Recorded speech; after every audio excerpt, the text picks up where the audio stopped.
შუადღე მშვიდობის კიდევ ერთხელ ესე იგი გადაცემის ამ ნაწილში ვისაუბრებთ ბევრი მშობლისთვის ძალიან საჭირო საკითხზე, როგორიც არის ეგოიზმი ბავშვებში. რა არის ეგოიზმი, რა ასაკში ვლინდება, როგორ უნდა მოვახერხოთ ასევე ბავშვთა ეგოიზმის პრევენცია და როგორ უნდა განვასხვაოთ, რაც მთავარია ეგოიზმის სხვა თვისებებისგან.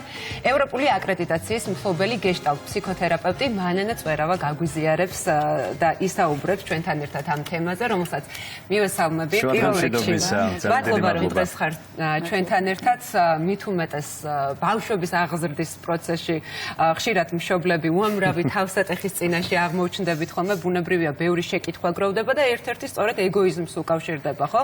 მოდი თავდაპირველად დავიწყოთ ალბათ განმარტებით ზოგადად რა არის ეგოიზმი, ყველაზე ხშირად რა ასაკიდან ვლინდება ხოლმე ის და ასევე მთავარი, როგორ უნდა განვასხვაოთ ხოლმე ეს ბავშვის ბუნებრივი თვითგამოხატვა ჭარბი ეგოიზმისგან. მანდა დავიწყოთ. ოკეი, დავიწყოთ თავიდან რა არის ეგოიზმი. ეგო ეს არის მე და ეგოისტური ქცევა, ან ეგოიზმი არის მეს პრინციპით წარმართული ქცევა, როცა ადამიანი ისე იქცევა გარემოში და სხვადასხვა ადამიანებთან, როცა მხოლოდ საკუთარ საჭიროებებზე და სურვილებზე არის ორიენტირებული და უჭირს სხვა ადამიანების განცდების, ემოციების, საჭიროებების აღქმა, გააზრება და მერე უკვე ამის დაკმაყოფილება.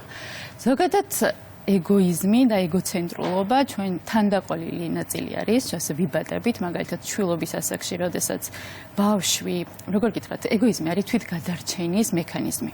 მაგალითად, რომ არა ეგოიზმი, ჩვილი ბავშვს როცა შია ან რაიმე საჭიროება აქვს, იწყებს ტირილს და ეს არის მისი გამოხატულება, რომ დაიკმაყოფილოს კონკრეტული მე საჭიროება, მისი საჭიროება და საერთოდ არ ფიქრობს შვილობის ასაკში, დედა საქმეს აკეთებს, არ აკეთებს საქმეს თუ რა საჭიროება აქვს სხვას. კარგი, მაგრამ მაშინ რა ფაქტორები ეს მშობლების ქცევა, გარემო, აღზრდის სტილი და ასე შემდეგ და ასე შემდეგ იწვევს აი ეგოიზმის ჩამოყალიბება შემდგომში უკვე ბავშვში. შემდეგ უკვე 2 წლის ასაკიდან იწყება ფორმირება პიროვნული. რადგან ბავშვისთვის პირველ წყარო არის ოჯახი და პირველი სოციალური გარემო, მაგალითი არის ოჯახი, შესაბამისად ის ოჯახიდან იწყებს უკვე სხვადასხვა ქცევების გადაკოპირებას. 2 წლიდან იწყება უკვე ჩამოყალიბება. თქვენ თუ ყავთ შვილი ან რაღაცა ახლობლოში, იცით რომ 2 წლის ასაკიდან იწყება უკვე მეს დამკვიდრება სოციუმში. მაგალითად, ჩემია, მინდა, არ მოგცემ, სხვადასხვა საჭიროებები იჩენს თავს, იჩენს რაღაცა კრიზისული ასაკი, 3-დან 5 წლამდე როგორც ვიცით, თუმცა ეს ბევრ დროს წაიღებს. ამ დროს ხდება მეს ჩამოყალიბება, ამ დროს ხდება ბავშვის წინ წამოწევა ამ ეგოცენტრული ქცევის, იმიტომ რომ უნდა ყველაფერი თვითონ საზღვრებს ნიშნავს საკუთარს, რა მისია, რა სხვისია და ასე შემდეგ. ეს თავისთავად ხდება ზოგადად. ეს არის სრულიად ბუნებრივი განვითარების პროცესი, ერთ-ერთი ეტაპი განვითარების. ანუ ადრეულ ასაკში ეს მან არ წარმოადგენს პრობლემას, როგორც მივხვდი, იმიტომ რომ ეს არის ერთგვარი თვითგადარჩენა ბავშვის ამკვიდრების მომენტში. 2 წლიდან უკვე მშობლები ერთვებიან აქტიურად იმის, რომ ბავშვს არ ჩამოუყალიბდეს ეგოცენტრული ქცევა, რომელიც გაყვება დასრულებამდე და როლი რა არის, ხო, ოჯახის? ის რომ ისინი არიან პირველი სოციალური წყარო, როცა ის ბავშვი სწავლობს მათგან კონკრეტულ ქცევას, მაგალითად მშობლები, რომლებსაც არ აქვთ ლექსიკონში და ბავშვის აღზრდაში სიტყვა არა, ყოველთვის უფრო მეტი შანსი არის იმის, რომ ბავშვს განუვითარდეს ჭარბი ეგოცენტრულობა, რომ დაკარგოს მომენტი, რომ აღიქვას სხვისი საჭიროებები და მოთხოვნილებები. პირობითად, მე მინდა შოკოლადი და დედას არ შეუძლია ბავშვს უარი უთხრას შოკოლადზე. რაციონალურად არსებობს ბევრი მიზეზი, იმისა რომ კი ფულიც მაქვს, უყიდი, მაგრამ არსებობს წესები, რომ ბავშვმა დაიწყოს აღქმა, რომ შესაძლებელია დედას არ აქვს დრო, არ აქვს ფული და ასე შემდეგ. ამიტომ არას თქმა ნებისმიერ კონკრეტულ ქცევაზე, რომელიც შეგვიძლია გავაკეთოთ, მაგრამ ბავშვისთვის საჭირო რომ იცოდეს არა, ამაზე მშობლები უნდა დავთანხმდეთ და ჩვენ აღზრდის სტილში შემოვიტანოთ არა კონტექსტი. მაგრამ ამ არასაც უნდა კონდეს საკუთავისი ფორმა, ხო, ალბათ. აუცილებელია, რატომ ვეუბნებით ბავშვს არას, ეს აუცილებლად ავხსნათ. თუნდაც აქ იყოს ტანტრუმი, თუნდაც იყოს ჭირვეული ხასიათი, გაპროტესტება, უკუკავშირი, თქვენთვის არასასიამოვნო, აუცილებელია მშობლობა ზოგადად პასუხისმგებლობა და ბევრ მოთმინებას მოითხოვს და ამიტომ მნიშვნელოვანია რომ ავუხსნათ თითოეული არა ბავშვს. მაგრამ ხშირად გვინახავს ესეთი ფაქტი, მაგალითად მაღაზიაში ხშირად წავაწყდებით ხოლმე ფაქტს, როდესაც ბავშვები, არ ვიცი, პანიკაში ვარდებიან თუ რაღაც არ შეუსრულა მშობელმა. ასეთ დროს ძალიან რთულია მშობელმა მაინც თავისი ინტერესი გაატაროს და მიყვეს იმ თეორიას, რაზეც ახლა თქვენ საუბრობთ და მაინც ნებდებიან და უსრულებენ გარკვეულ სურვილს. ეს სწორი მიდგომაა თუ ეს არ არის სწორი მიდგომა. ამ მომენტში ძალიან მნიშვნელოვანია მშობელმა საკუთარ თავს კითხოს, რომ რატომ ვუსრულებ ჩემ შულს ამ სურვილს? იმიტომ რომ სხვის თვალში ეს პანიკა გავაქრო და სხვები იყვნენ კმაყოფილები და არ შეწუხდნენ, თუ მე ჩემი აღზრდის სტილი, ჩემი ეს რაღაცა სიძლიერე, ეს გრაუნდინგი, რომელიც მაქვს, ხო, ბავშვი კარგი манипуლატორი არის, ხო, განსაკუთრებით იმ ასაკში 3-დან 5 წლამდე ფანტასტიკური ხერხი აქვს манипуლაციის და შესაბამისად, როცა იცის, რომ მაგალითად 5 წუთი ტირილი მაღაზიაში ნებისმიერ მის სურვილს დააკმაყოფილებს, რატომაც არა იტირებს 5 წუთი. რას ვახვედრებთ ჩვენ ამ манипуляციას? აფიო არას. ბავშვმა ტანტრუმები როცა არის, ხო? მაგალითად, თუ იცის ბავშვმა, რომ 15 წუთი ჭირდება მშობელს, რომ არა შეცვალოს, 15 წუთი იტირებს. თუ 15 წუთის განმავლობაში ბავშვმა გადაწყვიტა, რომ მშობელი კიდევ მერყევს, 9 საათი და უკვე საათი-9 არის მაქსიმუმი ტანტრუმის, სანამ განმეორებადი ტანტრუმი მოხდება, როცა ბავშვი წყვეტს, რომ всё, ამ მშობელთან უნდა ახალი მექანიზმი მოვიგონო, იმისთვის რომ რაღაცა დავიკმაყოფილო.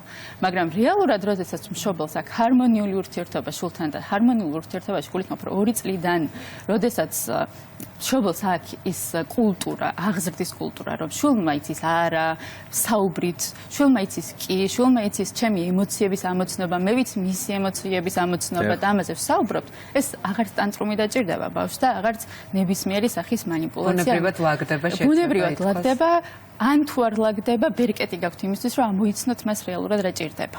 მან აი ძალიან ხშირად მსმენია ხოლმე მშობლების მხრიდან საყვედურები შვილების მიმართ. რა ეგოისტი ხარ, მხოლოდ საკუთარ თავზე ფიქრობ, არაფერი შენ არ გაინტერესებს ირგვლივ და ასე შემდეგ. საინტერესოა ჩვენი ურთიერთობის ეს ფორმატი, სახელდება, იარლიყის მინიჭება ბავშვისთვის, რამდენად სწორია და ზოგადად რა გავლენას ვახდენთ ხოლმე ბავშვისთვის შეფასებაზე იგივე ამ დროს. ბავშვისთვის შეფასებაზე ნებისმიერი სახის იარლიყი, რომელიც არის გადამეტებული, ძალიან ცუდ გავლენას ახდენს. პირობითად ეგოიზმზე გავლენას ახდენს ზუსტად ის, რომ მშობლები ყოველთვის აღფრთოვანებულები არიან მისით, რაღაცა ეუბნებიან შენ ხარ ყველაზე ნიჭიერი, ყველაზე ლამაზი, მერე ბავშვი გარეთ გადის და ხვდება, რომ არც ყველაზე ლამაზი, არც ყველაზე ნიჭიერი და კარგავს თვითშეფასებას და უჭირს გარემოსთან ადაპტაცია. რაც შეეხება თქვენს კითხვას, ძალიან მნიშვნელოვანია ის, რომ მშობელი, როდესაც შვილის ინიციატივობას ხაზს უსვამს, კითხვა არის დასასმელი, რომ რის გამო გაუჩნდა ბავშვს ეს ინიციატივა, რის გამო დაკარგა, ხო?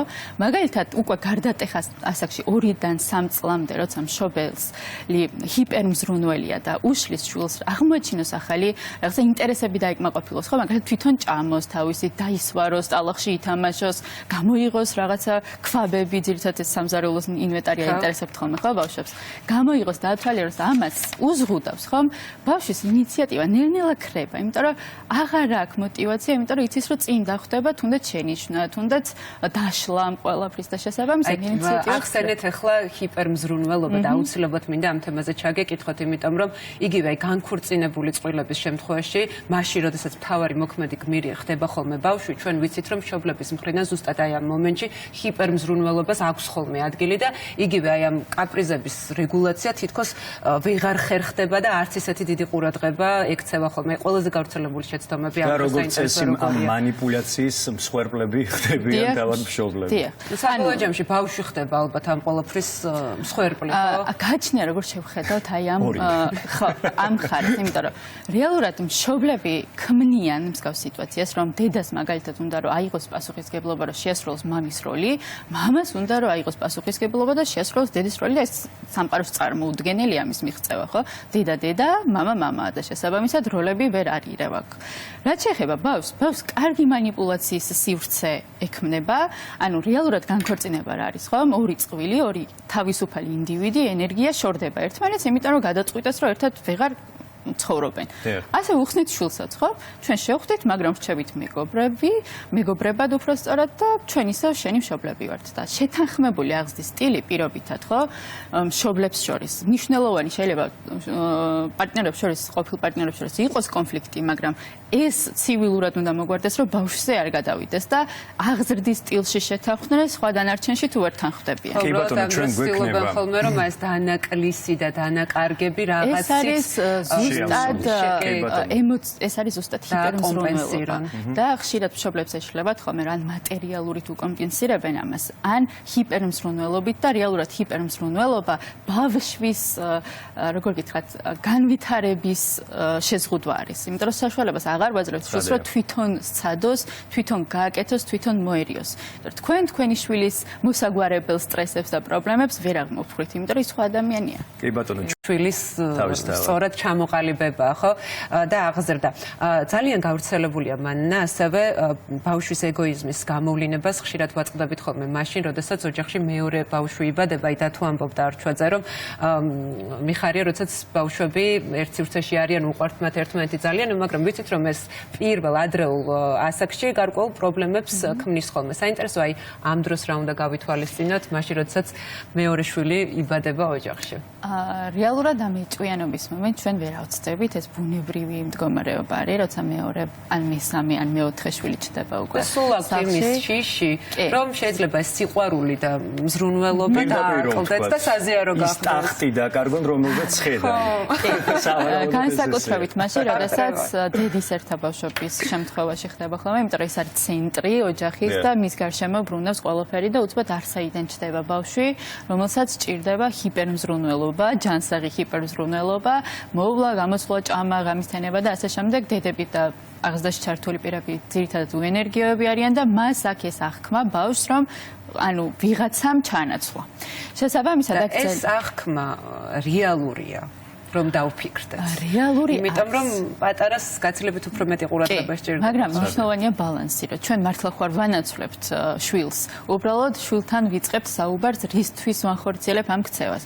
მაგალითად, ბავშვთან პრენატალურ დროს, ანუ როცა უკვე ვიცით რომ ორსულად ვართ, მაშინ იწყება საუბარი, რომ ოჯახის წევრი ახალი გვეყოლება, რომელსაც დაჭირდება მზრუნველობა, რომ გარკვეული შესამზადებელი ნაბიჯებია.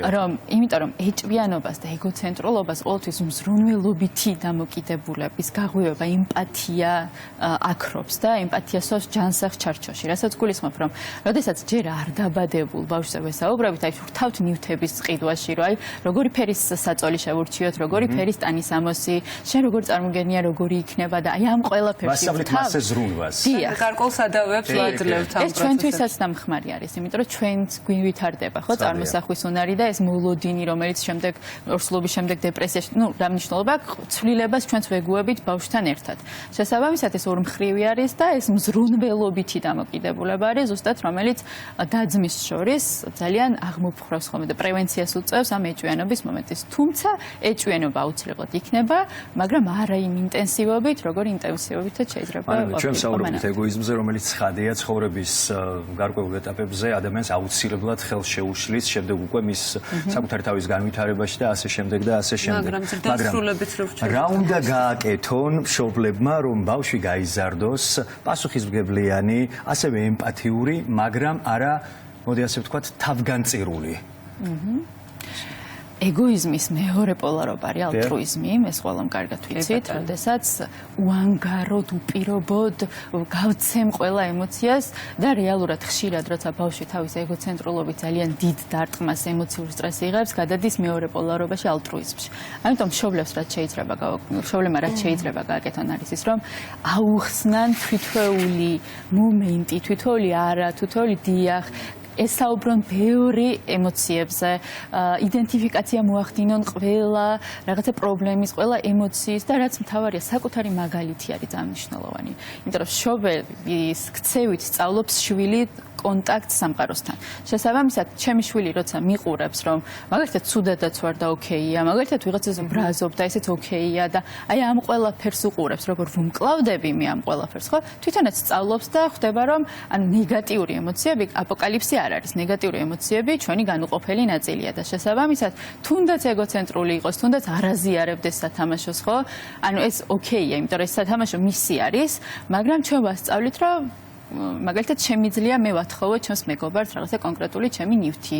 ხო? ჩვენ ვხდებით მთავარი მაგალითები, შეიძლება იყოს და ძალიან მოკლედ გავრცელებული ესეთი მოსაზრება, თან ძალიან დამკვიდრებული, რომ დედის ერთა ბავშვები არიან ყველაზე ეგოისტები. მეც დედის ერთა ვარ, მაგრამ ძალიან არ მინდა რომ მოვისმინო რომ ეგოისტი. ზოგადად ეგოისტი ცოტა ცუდი ინტერპრეტაციით არის ჩვენს სოციუმში და მკვიდრებული და შესაბამისად ძალიან ბევრი people pleasers, რასაც მაამებლობა და ბევრი რაღაცა ისეთი მნიშვნელოვანი სტრესული გამოცდილებები, რომელიც მე ყოველთვის დასრულობის ასაკში იჩენს თავს, ზუსტად აი ამ ნეგატიურ აღქმაში არის ამ აღქმის გამოარი ნეგატიური. ისიც უნდა აღინიშნოს, რომ ძალიან ბევრი ადამიანის შეფასებით, თუ ადამიანს უყვარს საკუთარი თავი, რატომღაც ითვლება ეგოისტად. აქ არის ძალიან მნიშვნელოვანი მომენტი, რომ ეგოცენტრულობა ჩვენ ესე გავიზარდეთ, ხო? დედის ერთა ხარ ოჯახში, შენს გარშემო ბრუნავს ყველაფერი და ძალიან ოკეია ეს ყველაფერი, ხო? ეს ბუნებრივი მოცემულობა. მაგრამ მე როცა გადიხარ სამყაროში და იქ არ ბრუნავს, ეს უკვე არის იმ უნარებზე დამოკიდებული, როგორც გასწავლეს შენმა მშობლებმა, როგორ უნდა გაუმკლავდე პრობლემებს, რომელიც შეგექმნება სამყაროში. ეს არის ან თვითშეფასება დაგივარდება, ან პირიქით მოგემატება, იმიტომ რომ გადალახე ახალ-ახალი დაბრკოლება. ჩანასაღე თვითშეფასება მართლაც ის არის, რაც განსაზღვრავს ჩვენ ცხოვრების წესს, ხარისხს, ჩვენს განწყობებზე მუშაობს და მოქმედებს. კი, ამიტომ ძალიან დიდი იმედი მაქვს, რომ აი ამ ბალანსს აუცილებლად მოუძებნით, როგორც ჩვენ თავში, ასევე საკუთარ შვილებთან ურთიერთობისას. მანენ, მადლობა ძალიან დიდი. მადლობა. და მადლობა ჩვენს ტელემაყურებელს იმისთვის, რომ იყო მთელი ამ ხნის განმავლობაში ჩვენთან ერთად.